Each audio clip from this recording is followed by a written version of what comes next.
Welcome, friends, to the Play Guitar Podcast. I'm Lee, and I'm here to help you become the guitar player that you always wanted to be. This is the audio podcast. I have a wonderful time doing this. I've been doing this since 2018. And if you're watching this on YouTube, this is a courtesy for the audio podcast people. If there's something I did that they wanted to see, they could come and listen to the same episode and watch it on YouTube and see the guitar parts for it. You may be looking for a lesson that starts right away. Well, that's here or there. I don't know where it is, but I have a lesson every week that's right to the playing.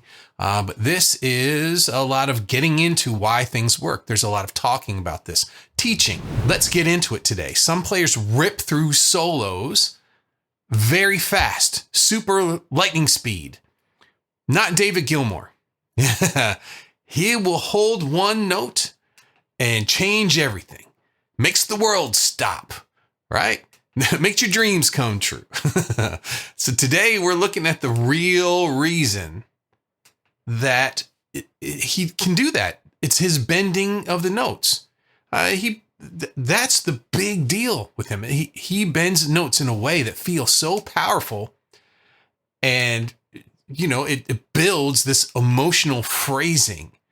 And how can we get that? How can we get some of that power that he has and use it in our own playing? And that's the basis of all of my teaching, is learning why the stuff works. I don't care if you can play something note for note.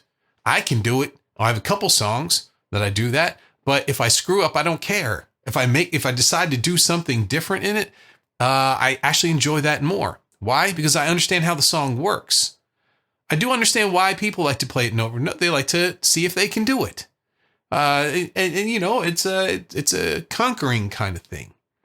But what I would like for you to be able to do is I would like for you to be able to know why these songs work, so you can take that wealth of information that's in a song and use that in all of your songs. And maybe even build a style that's your own, that no one else uses, by combining different things in a certain way. David Gilmour's done that. And he uses bending notes. You know, if you're a beginner and you don't understand about bending notes, what we do is we take one note, push the string across the fret, and we try to make it sound like another note, one higher than that. The standard bend is bending the note so it sounds like the note that's 2 frets higher.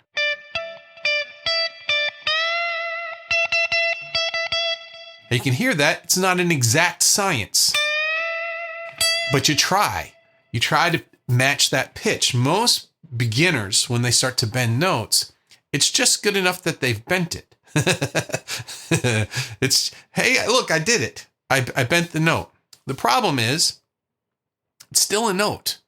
And if it's out of tune, if it's in the cracks, if it doesn't bend all the way up to the intended note, it's going to sound a little sloppy. It's going to sound out of tune. Do you ever pay attention to your bend? You just think, I'm going to bend it, and I know what it's going to sound like. But did you ever pay attention how far you bend it? Did you bend it to a whole step?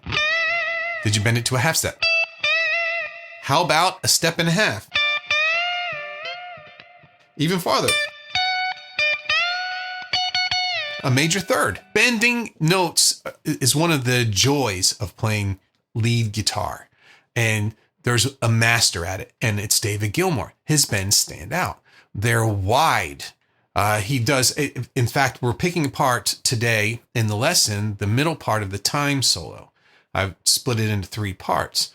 And I'm looking at it right now, and we've got full bends, step and a half bends. We've got, let's see here, half step bends, slides into bends, pre-bends, releases, full bend and release. The whole deal, right? He uses all the different bends to their fullest, right? He doesn't rush into flurries of notes. He also doesn't rush into vibrato. So vibrato is made to sound like the voice, right? That's what happens when a voice holds a note. It kind of detunes and goes back to the note. It has a pleasing sound to it. Some people have a fast vibrato. Some people have a slow, wide vibrato. when he uses vibrato, has a very slow, intentional, wide vibrato. And he'll bend, let the bend land, say if he bends up and then releases, then his vibrato comes in wide and stable. It stays in pitch. It's not very far away. It matches the energy of the song that he's playing. This is control. Taking control of his playing. It gives a vocal haunting sound to it. So let's talk about when you bend a note. Why would you bend? And what are you doing? You're targeting a pitch. Every bend lands somewhere. It stops at some point or it releases to some point. You don't want to hear the almost there tuning. You want to get to, as much as you can, the exact note. How do I do this? Well, here's a tuner. This is one of those Peterson clip-ons, but a clip-on tuner, super helpful when bending notes.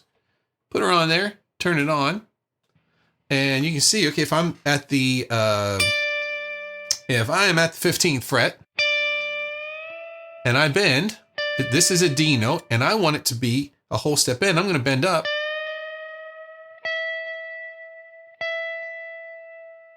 There I am. There's my E. It's in tune. Now, when I do that, I could start to feel the strings against my fingers and the tension there. And if you do it enough times, you start to know when. It's not only by hearing that it's in tune or seeing on your tuner that it's in tune. You also do it by feel. You can feel, oh, that's that tension that I'm used to. It's a fantastic way to get used to bending in tune. Do it one bend at a time and it will completely change your phrasing. It adds confidence. Instead of hoping for the best, you know that when you bend that note, it's going to go right to the one that you want it to. Let's talk about another thing about Gilmour's bends is sustain and silence, right? So he bends up into space. He lets it ring and then stops and leaves room around it, featuring the bend. So in the beginning of this solo,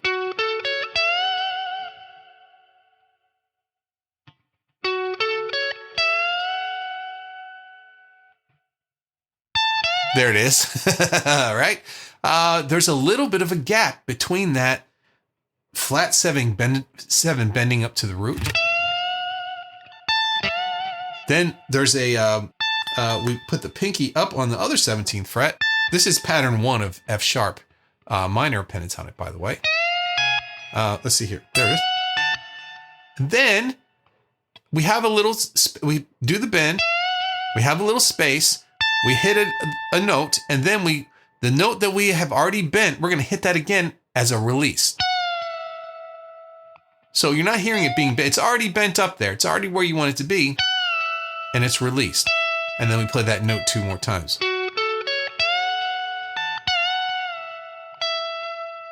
We finished that with the 16th fret on the G string bending up. His bends are intentional, and they're playing to the chord. The first measure that we just played was an F sharp minor chord. Then what we just got to is an A chord. And all of a sudden we're bending the 16th fret. We didn't bend that before on the G string on the first measure. Now we're in the second measure. We're bending that. That is a B note that bends up to a C sharp.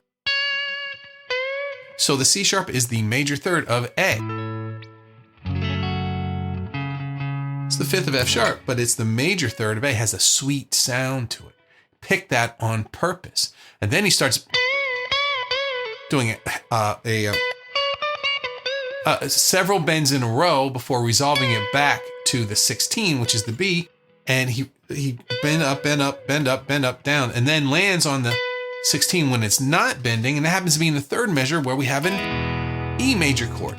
B is the 5th of that chord. How important is leaving a breath, a tiny little rest in between the next phrase that comes in? It communicates. This is what we're programmed to respond to, sentences, right? Lets you feel that note for a second. Lets you think about it before the next phrase is going to start. It's very important. So half step and whole step bends. This is what I would start practicing first. Start by learning to hear the difference. You can sing these things. You can play them on another string. That's the one I like to do. You can use the tuner that we talked about before. You will get used to the way it feels, the muscle memory. Let's talk about using the other string. That's a good one. So now I'm bending this. It's an E note and it's bending up to the root of an F sharp minor chord. So it's bending up to an F sharp. That's a whole step from E. Well, I've got an F sharp right here. It's on the 14th fret. So I'm bending my 17th fret on the B string. And it's coming into the territory of this fretted note up here. What happens if I play them both together? You get Ted Nugent. Unison bends, I think is what they call them. Right? But I can play them both. And they don't sound that great. There's some tension there, but I'll keep one regular and bend the other one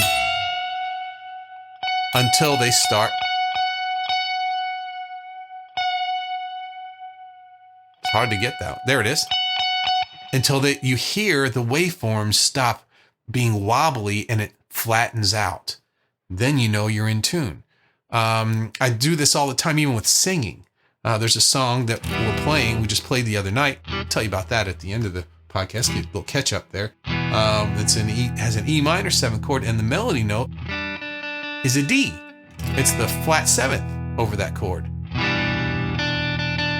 And I sing that song, and I have to. At first, I was like, "Well, what note is it?" Because there's a harmony going on there. I wasn't sure which one to hit, and so before I'll play that, I might, in my little lick before I started, I might play that D to get that sound in my head.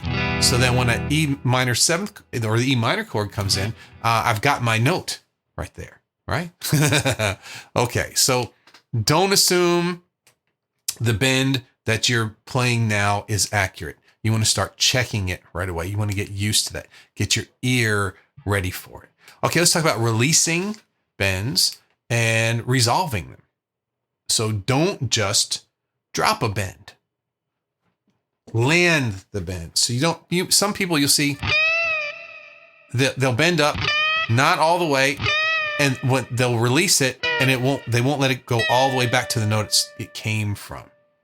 And that starts to sound vague. So you're kind of in between the right notes, and it doesn't feel intentional, right? So you're going to choose where you're going, even if you're releasing, right? You want that bend to go all the way up, and if it's coming all the way back, one of the in this song earlier in the solo, there's a root bend there. So most people don't normally bend the roots. Why? Because it's already strong. Why would you bend away from a strong note? Well, here, let me do a loop here. Here's the chord. Now I'm going to bend the root. So if I bend up, it goes into tension land. So I release it on purpose and it resolves it again. So now I have a whole sentence. I went into tension. I got someone's attention. Oh, what's that? And it resolves, right? This is not just a sound. There's thought behind it. Another thing that he likes to do in this is, let's see here. Vibrato at the top of a bend. So I'm going to play the 17th fret. I'm going to bend up so it sounds like the F sharp. And then at the top, I'm going to put a little vibrato. It could be loosening and tightening the bend with your fingers. You could actually move the neck for a wide.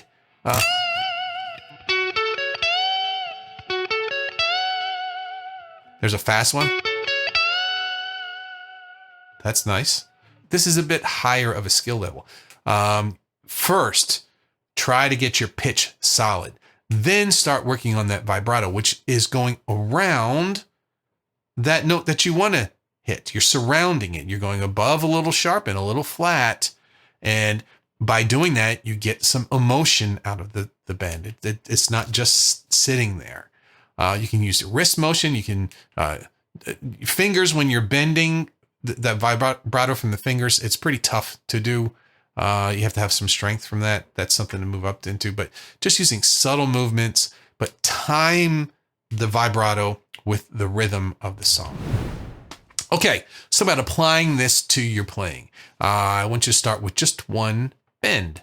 Take one phrase from a Gilmour solo, or any Pink Floyd, because there's bends all over them, and loop the chords, right? Focus on the feel of it. Try to match what he's playing there.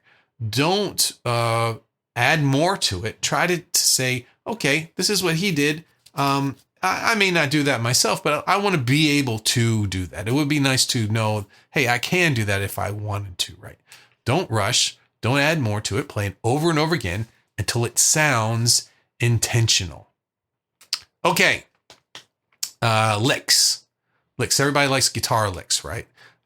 Short licks that mix bends and slides and silence. That's what I'm seeing on this page. We got a short lick. That's a measure and a beat. Not even two measures, right? That there is the sentence ended on a strong note, right? How could I do something like that? Maybe I'll do it with other notes.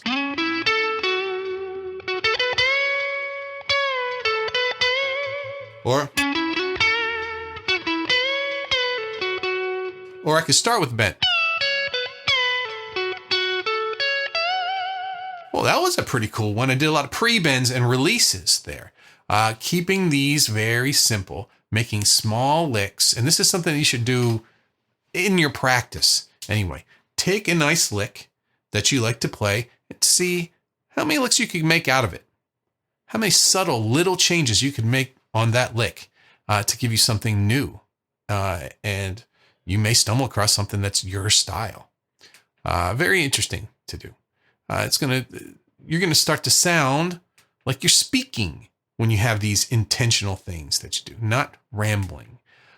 You can copy other people. Some people say there's really no copying. You could copy someone perfectly and it still wouldn't sound like them, right? Listen to some of the songs that he plays. Time is the one I'm talking about today, but Comfortably Numb. Any of them. Try not to match just the notes, but the feel behind them. And that deals with embellishments, all the things we talk about. You can record yourself, compare the way it sounds to what the record does. We're not trying to get perfection. We're trying to get in on the phrasing. You want to get the vibe. That's hard to teach, the vibe. But you know you have it when you have it. So David Gilmour's bends are a masterclass. They have restraint, they have control, they have emotion. If your phrasing doesn't feel so good, if it's unpredictable or lacking, and you want your solos to mean something, this is where I would start. He's the guy. You want to get some of the good stuff, David Gilmour. But if you want to take the rest of your blues soloing, and that's what this is, this is blues soloing with other chords without 12-bar blues behind it. But this is pentatonic and expressive. I have a free course that you would be really happy to go through. It comes straight to your email. You don't have to do anything. It just shows up for 6 days. It's called Blues Solo Breakthrough. That's going to walk you through phrasing, strong note targeting, some of those concepts that are going to make this stuff stick. And make sure you know that your scales across the fretboard as well too. You can download it right now using the link in the description. And once you do, make sure to watch this week's YouTube video, where we're talking about the thing from today. I break down the middle section of the solo from Time and show you exactly how Gilmour uses those bends in context. It's the perfect next step, and the link is in the description, but it's also right behind me. Thanks for listening, and I will see you all in the next episode. Bye-bye.